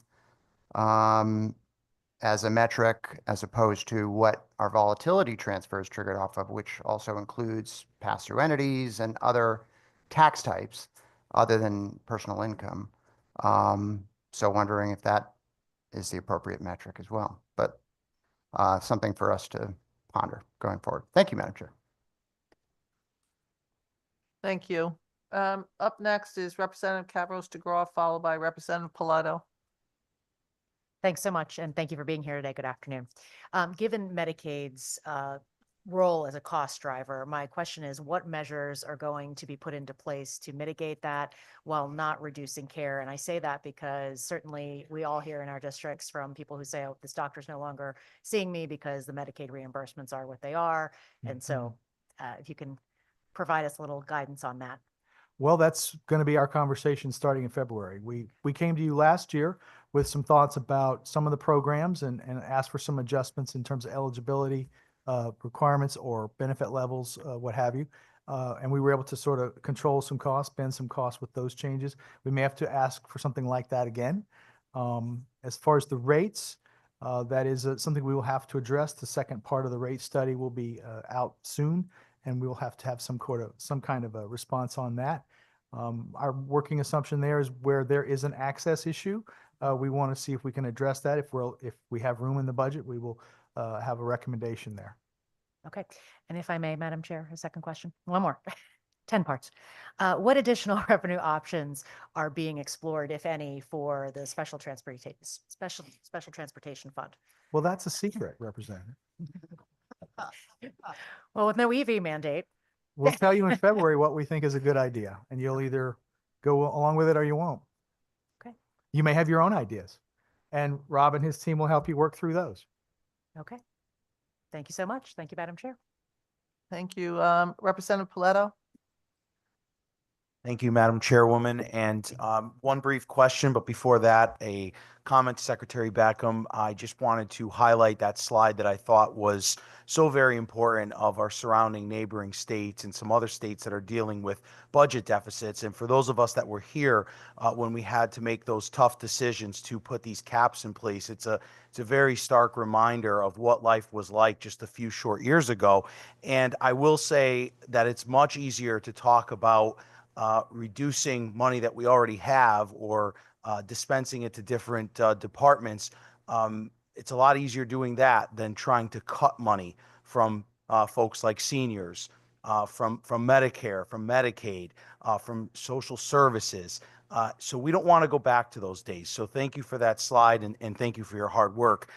My question is surrounding the motor vehicle fuel tax, which I think is very important because you can't pick up a paper without seeing this EV mandate that's been crisscrossing our country from state to state. There's been a lot of states that have been talking about it. Kudos to our governor, who I think kind of pushed back on it and said we're not going to do it this session, and I think that's great. However, we still do have a reduction in the tax on fuel. So with many folks moving to electric vehicles, do we have a plan, or does the administration have a plan on how to tackle the loss in revenue, due to the change in, habits now that where we're going to see more people driving, let's say, more eco-friendly cars, hybrid cars, battery-powered cars. So if that change occurs, we're going to see that revenue drastically decrease. Do we have a way to make that up, or is there going to be some sort of charge on these folks so that way they're also contributing to maintenance on our roadways? Thank you. Is that your proposal? I would We'll take a look at it. Proposed I that. am so take a look. looking forward to him putting in a tax increase. We'll take a look at your proposal. That's what I am waiting for Representative Paletta. every single minute. A Thank you. tax increase on Senator- electric vehicles, and I will co-sponsor that with Thank you. you, Representative am- Paletta. I am all for making people that use our roads, especially those now that have some sort of battery powered or hybrid vehicle. I think with that loss of revenue, they will also need to contribute. Correct? I think you I feel think the that's same correct, way. and I think it would work just like the highway use fee works today, which is it's based on highway use and the heavy trucks. I think he's talking Right? tolls. Oh, I don't think so. No way. But Secretary I was Beckham, a I agree secretary with then. you. Secretary Beckham, I would love to find a way to work that out this session because we are seeing that trend move more into battery powered vehicles, but we're not capturing that revenue. And it's unfair to those that are using the roadways, that are paying the tax at the pump. We're seeing some of the highest gas tax in the nation. Those folks need to contribute as well if they're using the roadways. So is there any plan or is there something, maybe this session that we'll see to address that? Well, we agree with the problem that you have posited. In fact, it's on page 19 of our report. We talk about that. You're right. We need to have some kind of a response to the STF's solvency. Part of the answer may be expenditures. It may be alternative financing. There may be a revenue component, but I think your points are well taken, and that's a conversation we're going to have with the Finance Committee in February. I am so looking forward to it. I can't. I'm just overwhelmed by the fact that he said he was going to increase taxes. Rep, Well, there needs to be at least some conversation on I'm those sorry. that are. We get it. We're not, Yeah. you're right. Great. I'm just overwhelmed. Just a minute. Give me a minute. She's verklempt. Representative Barry, you're up now. Let's see if you can top that one, okay? Oh, I cannot. Thank you, Madam Chair. I actually had the exact same question as Representative Paletta because I was a little surprised that fuel taxes remain steady or actually increase. And I was just wondering how that can be with the impact of EV cars. Well, they're not a big proportion of the fleet at this point. And probably since the pandemic, there's more driving perhaps, but we have to do more research on that to find out why it's flat. But we think the long-term problem is, as you've both identified, that there will be a change in the technology and change in driver behavior. And that source of revenue we think is going to decline. And we're going to have to come up with either a different way to pay for the roads and bridges in the ways that we've discussed. All set, Representative? Good point. Thank you. Representative Walker, you were saving your questions for the end. Do you have questions now? I just have a couple of questions and a comment. First of all, before I go anywhere, I want to thank both of you for giving us this time. And I know, and for the new people on appropriations, this is not the last time you're going to have a chance to talk to them. There are going to be many, many more opportunities. So I appreciate for the amount of work and your team have done to provide us with this and getting us started in this conversation. This is question that, not a question, but a belief. We, in looking at what the costs for the state of Connecticut, we go through fixed costs, we go through pensions, we go through many, many different things, but we have that category called non-fixed costs. And to me, non-fixed costs are the character of who we are. It's our education, it's our hospitals, it's our homes, it's a healthcare, all of those things. And for whatever reasons, we've chosen to put that off to the side as an addendum in the state budget, but not a major factor. And I would like, can anybody sort of remind me, why did we do that in a way that made it a separate entity as opposed to part of the development of the budget for the state of Connecticut? I think you're referring to the fiscal accountability report statute and what it is required to be in the Right. report and what is not. Yes. You're absolutely right. It focuses on fixed costs. I'm told through the oral history that I've been exposed to is there was a change 10 years or so ago that made it a little more focused, as you described, that it was a little broader before. We can take a look at what that used to look like, what the text was before, and see if that's something you'd find more useful. I'm personally open to that. Oh, okay. It- She got it- it. it's sort of- She's got it. Okay. No, no, I just feel that it really gives people a very, so in the end, when you were showing the signs of the different states and what, Yep. you know, what was going on, we don't know what the underlying issues are in those states. I mean, many of the states that you showed us, they have quite honestly, they have a much more progressive, non-fixed group that they fund in different things in different areas. So maybe they're paring down to some of our levels, but I think Connecticut has to be honest about the important things that make up who we are, and we need to account for those going forward, such as personnel services. Personnel services is throughout almost every issue of deficiency we have in this presentation. And the thing that really is concerning is we also worry about the labor force that we have, which also helps to drive the engine of the state. But yet, when we talk about personnel services, we are constantly saying we've overexpended. I don't know if that overexpended is really the accurate term that we should use. It means that we had found areas that we have had to expand for access for people in order for them to get services. So I just ask that as we go forward, we look at those things also. I know I didn't have a question. I'm sorry, Madam Chair, don't beat me up. I don't use violence. I'm afraid of her, so don't worry. I don't use violence. But I believe that this is a time that we should start to look at it a little differently. I really do depend on the SPAR report and understand where we are and what we're going, but it doesn't give us the true picture of who we are in the state of Connecticut. So I ask us that we add those things on. Thank you. Thank you, Madam Chair of Finance. That's the question. Do you have other questions, people? Lucy, nobody else has another question. Lucy, do you have another question? Go ahead, ma'am. Very quickly. Just a quick question. I know it's not quite my lane, but in terms of actuarial liability and assets, how much of the increase has been for assets has been as a result of increasing the amount of contributions versus a gap adjustment based on actuarial changes? In other words, what are real dollars for the changes and what are actuarial adjustments changes?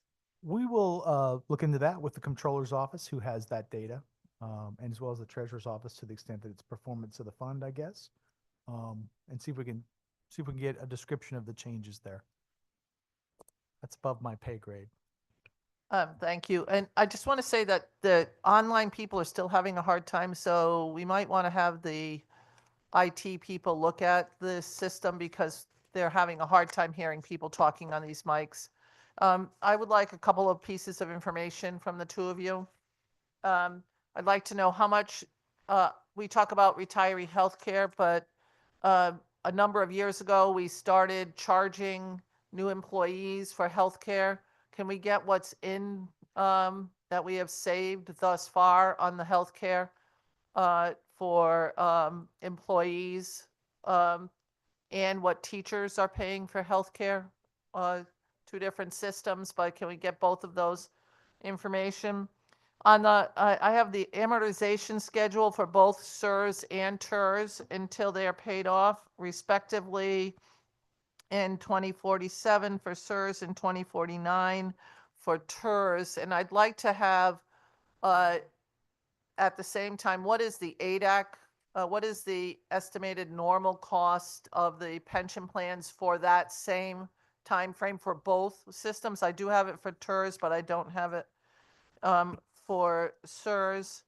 And We talk a lot about healthcare and the increase of healthcare. I'd like to have a better understanding of what we would think that we would need to put aside for healthcare above and beyond what we are currently putting aside for healthcare from employees in both SERS and TERS. Do you mean the OPEB? The Yes. retiree? Okay. Yes. To do what? To get to an actuarial? Yes. If Okay. there was an actuarial amount on I get it. OPEB, what that would be.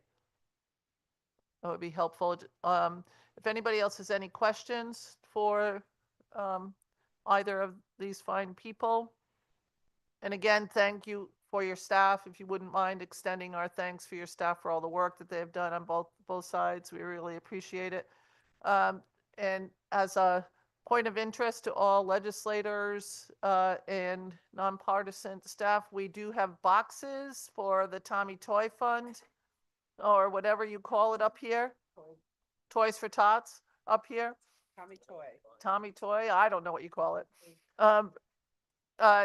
There are boxes around, so if you want to deposit into them some toys, please do so. Bring them in and deposit there so that we can give that out. Thanks, everybody. Have a great afternoon.